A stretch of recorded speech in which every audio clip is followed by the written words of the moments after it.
Raw Talk is opinion-based, and everyone is encouraged to do their own research. Raw Talk, episode 2. Let's go on this one. Just a quick recap on that first Find Your Purpose episode. That one meant a lot to me. It took a mentality to get through that, right? And so today, I have the question, do you really have control of your thoughts? Are you really in control of your mind? And maybe if you're not using affirmations, which is what I want to dive into, how to control your mind, how to do this properly.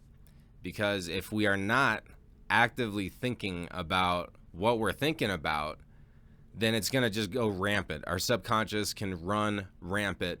This can cause depression. This can cause needless focusing on negative things, like talking negatively about ourselves to ourselves, or maybe even out loud to other people too. So affirmations can really open up the door to having better focus on where you want to lead your life and better focus on what you're actually consistently thinking about. You might have your own ideas of what affirmations are. I'll reference this book. It is Mind Power into the 21st Century. John Kino, I believe, is the author. That book is where I learned this information. And I learned about this information at a very young age. I would say at 13, 14 years old is when I first learned about affirmations. But what I want to talk about here is how to properly use them. I'll talk about a couple examples of affirmations that I use, and also the consistency that it takes, because even after practicing this stuff for over 20 years, I constantly must stay vigilant and pay attention to what I'm thinking about, or else I too could slip into the negative cyclone that is the natural path of the mind for some reason. So affirmations, there's 3 pieces to using affirmations that's really important. I started using them when I was 13, 14 years old, like I had mentioned. My mom introduced the book, which again is Mind Power into the 21st Century. She introduced that to me. Thank you, Mom, for dropping this bombshell information on me when I was young. I've read the information. I've reread this book probably maybe 4 or 5 times maybe. And it's really helped out every single time that I've reread it. I had a new perspective and it was still relevant. So with an affirmation, it's like a small sentence or phrase. So I excel. I overcome. I'm strong. I'm cool. I'm calm. I'm collect. I'm relaxed. I'm relaxed against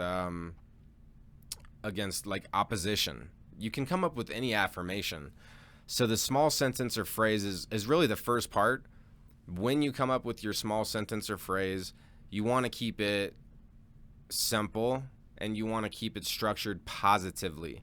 Now, there's one thing about the subconscious mind is with affirmations and thought process, it normally doesn't hear don'ts, nots, won'ts, all those negatives.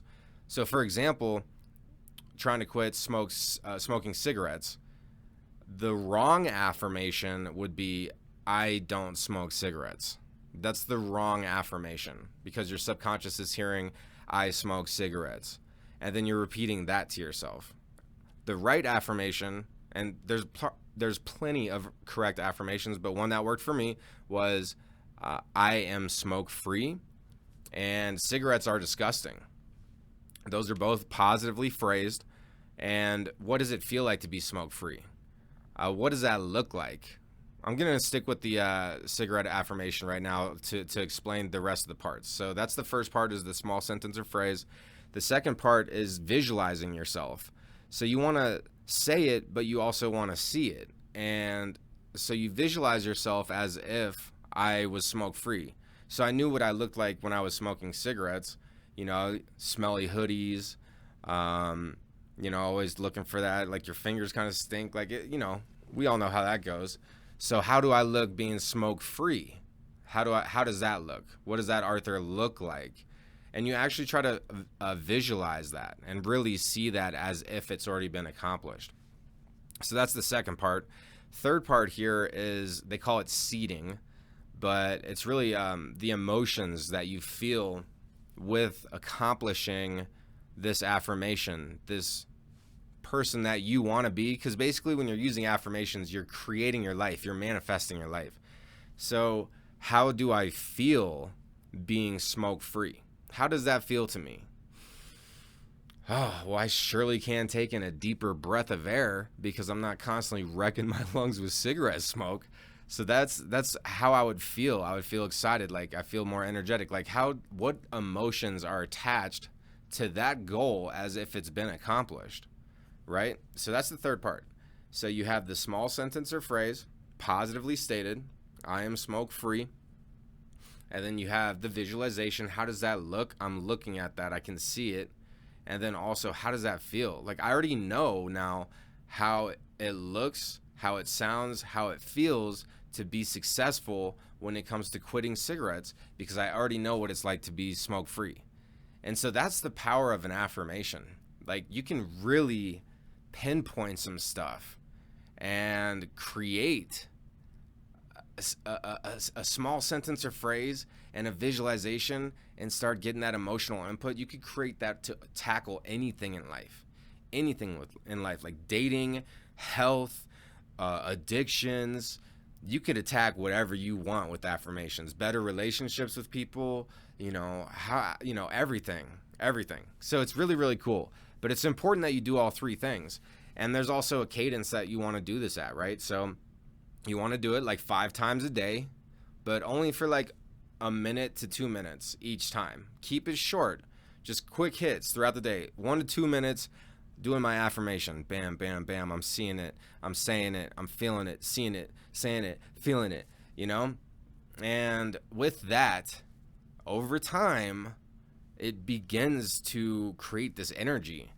Now, affirmations, there's really no timeline. It could take a month. It could take like 6 months. It could take 5 years. It could take 10 years of affirming something, right? And maybe you have to tweak it a little bit. And maybe some affirmations are a bigger ask from the universe, and that's going to take a little bit more time to manifest. Like, what are your ambitions really? Like, what are you really going after with this?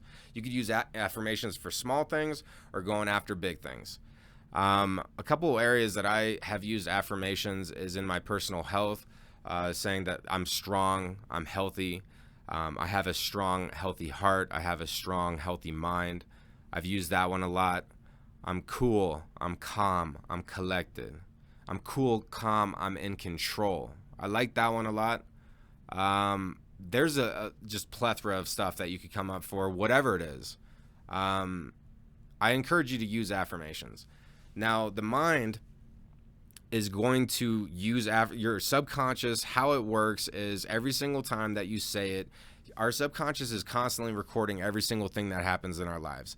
So as it's continuing to go, the subconscious takes that, it remembers. So as you're doing this and you start making a conscious effort to speak into the echo chamber, which is our subconscious, that is how it starts to generate and speak back. So that's why you have to do it for years and years and years, and you can't stop. And it's easy to fall off. Like I said earlier, I've been practicing affirmations for over 20 years, and I'm constantly reminding myself to use them. You also will gain a benefit of redirection of thought, because when you're using affirmations, if you're not consciously doing it, then you're subconsciously doing it. And that might come off like, I'm not good enough to do this, or I don't have blank to get XYZ done. Affirmations, it's all happening. The echo chamber of the subconscious is going on, whether you are trying to steer it and then eventually taking control, or it's just running rampant. And that's what I'm talking about the subconscious running rampant. It truly can. If you're not actually paying attention to what you're thinking about, then you could just lose control. And then all you're thinking is negative stuff all the time. And I've been there. I've been there where I've been really hard on myself and making excuses up and being lazy with my affirmations. So I wanted to make a really quick one on affirmations. It's so important. There's so many layers to it. And really, the fact is that either you can believe this stuff or not. Like, you can believe that it works for you, or you can believe that it's all like it doesn't exist. Either way, perception is reality. And if you believe it works, then it's more than likely going to work. If you don't believe it works, well, then that's one tool that you're not going to be utilizing that helped me out a lot. So really excited to share that one with everybody. Raw talk, baby. Quick format, subject focused content. I'm coming at you, and I'm going to keep coming at you. So tune in again soon. Thank you for everyone's support. Use those affirmations. Let's go.